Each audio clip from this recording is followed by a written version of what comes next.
చంద్రబాబు నాయుడు జన్మదిన వేడుకలు ఘనంగా నిర్వహించిన కోళ్ల లలిత కుమారి ఎమ్మెల్యే శృంగవరపుకోట నియోజకవర్గంలో తెలుగుదేశం పార్టీ నాయకులు ముఖ్యమంత్రి నారా చంద్రబాబు నాయుడు 75వ పుట్టినరోజు వేడుకలు ఘనంగా నిర్వహించారు. తెలుగుదేశం పార్టీ కార్యాలయంలో నందు శృంగవరపుకోట మండలంలో ఘనంగా నిర్వహించడం జరిగింది. అనంతరం జంక్షన్ లో గల దుర్గాదేవి ఆలయంలో ప్రత్యేక పూజలు నిర్వహించి హాస్పిటల్లో గల రోగులకు పళ్ళు బ్రెడ్లు అందించడం జరిగింది. కార్యక్రమంలో తెలుగుదేశం పార్టీ నాయకులు కార్యకర్తలు పాల్గొన్నారు.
చంద్రబాబు గారు మా అందరికీ తోడుండి,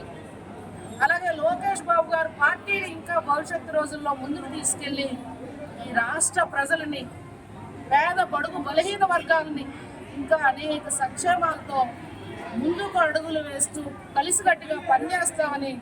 మరొకసారి వారికి జన్మదిన శుభాకాంక్షలు తెలియజేస్తూ అందరికీ నమస్కరిస్తూ సెలవు తీసుకుంటా ఉన్నాను. అందరికీ నమస్కారాలు. ఇవాళ రాష్ట్ర ప్రజల ఆశాజ్యోతి, రాష్ట్ర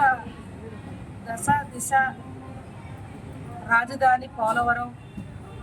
రాష్ట్ర ప్రజల మహానుభావుడైన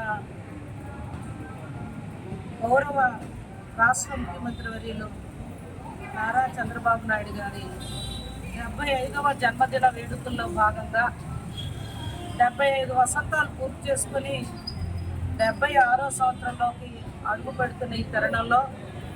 మా ఎస్కోట శ్రీమాత్రే నమః దుర్గామాత ఆలయంలో వారి పేరున కుంకుమార్చన చేసి ఆ తల్లి కలియుగ వెంకన్న స్వామి ఆయుర ఆరోగ్య ఐశ్వర్యాలతో రాష్ట్ర ప్రజల సంక్షేమ అభివృద్ధికి, రాష్ట్ర ప్రజల యొక్క మనోభావాలకు అనుగుణంగా పరిపాలన సేవకు ఆ తల్లి ఆయుర ఆరోగ్యాలతో అనుగ్రహించాలని ఆ తల్లిని ఎస్కోటలో తెలుగుదేశం కూటమి కార్యకర్తలందరూ ఇవాళ వేడుకుంటూ, మరి ఆయన జన్మదిన సందర్భంగా వారి పేరున పేదలకి కొంత భోజనాలు, అదేవిధంగా వస్త్రదానం అనేది ఇవాళ నియోజకవర్గం అన్ని చోట్ల కేక్ కట్ చేస్తూ మరి ఇవాళ ఈ పండగ వాతావరణంలో తెలుగుదేశం క్యాడర్ అంతా కూడా ఇవాళ జరుపుకోవడం ఇది ఎంతో అదృష్టం. మరి మరొక్కసారి వారికి